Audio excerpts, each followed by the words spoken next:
Alright guys, we're going to be discussing today why all cows eat grass does not work. And I really believe that after my 20 plus years of teaching.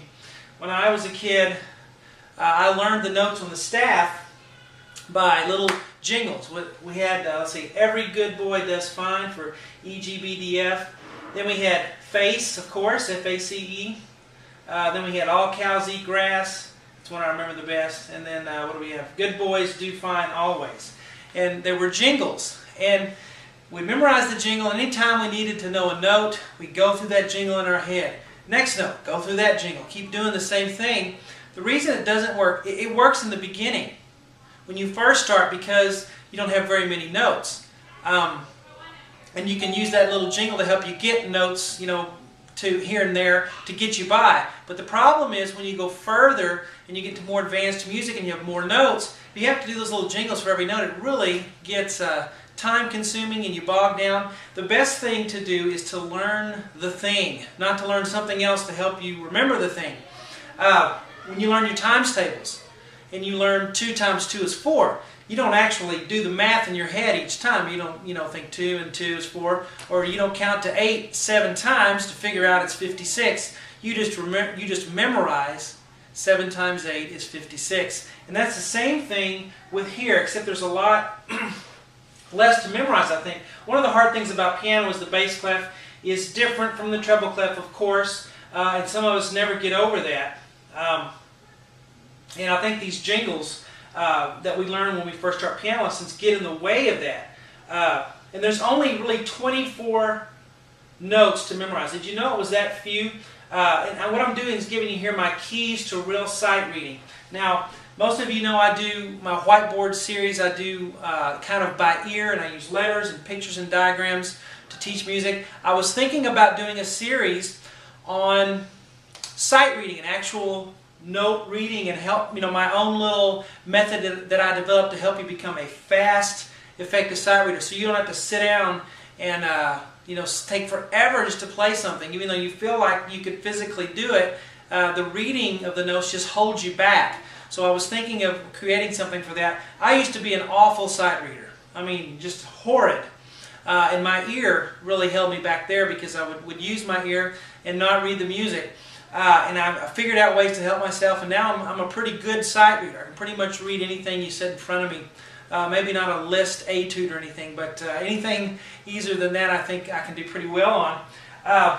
And I was going to do a series on that, so let me know if you're interested in that. If nobody's interested in it, then I don't want to do it. If you're interested in that, and me doing a series on how to teach you to be a better sight reader, and actually a really good sight reader, and I'll include exercises and but it won't be boring. It'll be fun stuff. I use fun little songs that I've written to help with rhythms and recognizing chord patterns and scales and such. So let me know by hitting the like button on this video and making a comment on the video if you would like me to do something like that. Here are the things that you really need to be a good sight reader. Now this right here, these first 2 require absolutely 0 musical talent.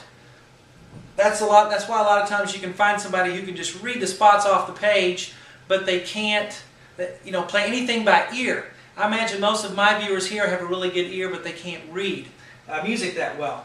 But this takes absolutely no musical talent to memorize 24 notes and just be a computer. But you have to be able to do that. You have to have that foundation, and that's where a lot of us went wrong, is we progressed before we had that foundation of knowing what the notes are. And I have some exercises that little fun things to do that can help you memorize. But there's only 24. If you start here in the left hand, you go up middle C, and then you go to the right hand, all the way up to G. That's 24 notes. Now the majority of piano playing is done right here. Okay? Yes, there are higher and lower, but the majority of it is right here. If you can get this part down, this area of the keyboard really well, then you'll go a long way, I think, in becoming a better sight reader.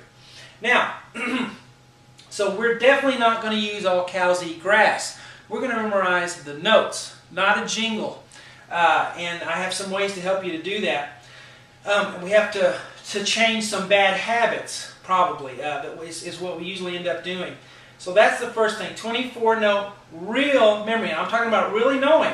If I just pointed to one note really quick, would you know what it was? Like that. Or do you have to count up? Do you have to say, oh, or a C is here, so this must be F, and you're counting up from another note. You don't want to count up from another note. You don't want to have a reference point. You need to know each of these notes individually by themselves and know where they are on the keyboard. With no faking and no reference points and no tricks and no guessing.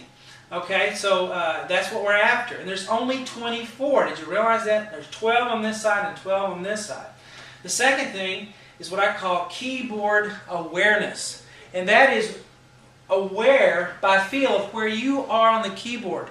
We want to speed that up. We don't want to have to look down every time. Oh, where's D? There it is. You want to get so good at it that you can feel from one note to the next where you are. If I know a C's here, then I can feel that octave, or I can feel that sixth, or feel the chord without looking. Okay? Because every time you look down at your hands, slow. It slows you down. Every time you have to go, every good boy does fine, slows you down. Okay? Every time you have to have trouble sitting there trying to count a rhythm, slows you down. So, keyboard awareness, that's what we'll work on as well. Knowing where you are on the keyboard without looking. Okay? So those two things are very important. They take no musical talent whatsoever. Musical talent will help you to do that, but right here it's pretty much just spitting out whatever dots you see, being able to do that. And I'll really help you with your left hand. People are weak on their left hand. There's a very good reason for that. It's the way that we tend to learn piano lessons, at least the way I did. It's not very effective, especially in the beginning. Ends up making a lot of people quit. The third thing is recognition of chord and scale and rhythm patterns. Music is full of patterns and things that you've seen before. It has order. It really does. And it does a few of the same things over and over and over and over again. And so that's what I'll do in this lesson series, if you guys want me to do it, is recognizing chord patterns, seeing it. When I'm sight reading, I don't look at every single note. I'll see the whole measure as a whole. And it'll come out just like if you're reading out of a book. You're not looking at every letter. You see the word as a whole, the sentence as a whole. It just kind of comes out of you like that. And that's how sight reading can be if you do the right things to get to that point.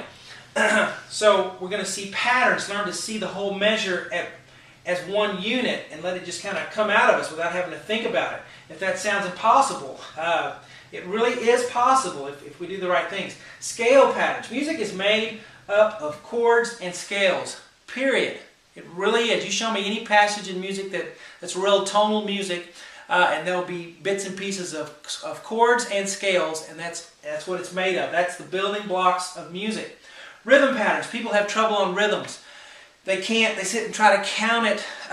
Real musicians, we don't sit and count all the time. We feel the rhythm. And there are certain rhythm patterns that happen all the time, especially in pop music, syncopated patterns and stuff. And I'll help you with that, to not necessarily sit down and have to count everything out, but to feel the beat and to know where to put those dots on the page in the right place so it sounds right. So anyway, that's some of the things that I will do in that kind of a series. If you got to let me know though, hit the like button and leave me comments about that. Talk to you guys later.